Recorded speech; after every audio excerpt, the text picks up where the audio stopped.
其實你已經服從緊，只不過唔係服從真主。就算你唔願意承認，但係有啲嘢其實一路都控制緊你嘅決定。睇下你而家嘅人生，你嘅時間表控制住你，金錢壓住你，你喺人前嘅形象塑造咗你，而你嘅慾望同時將你拉住咗。你一覺瞓醒未覺得好攰，追逐啲唔係你真正選擇嘅嘢，只係為咗討好啲其實你都唔中意嘅人。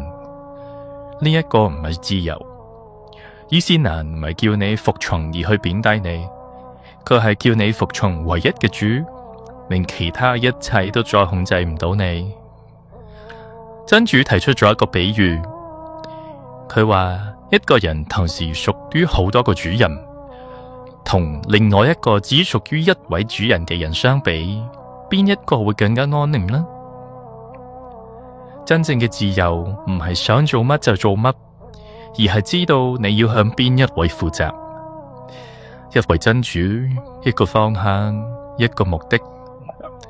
自由唔係冇服從啊，而係選擇服從正確嗰一位。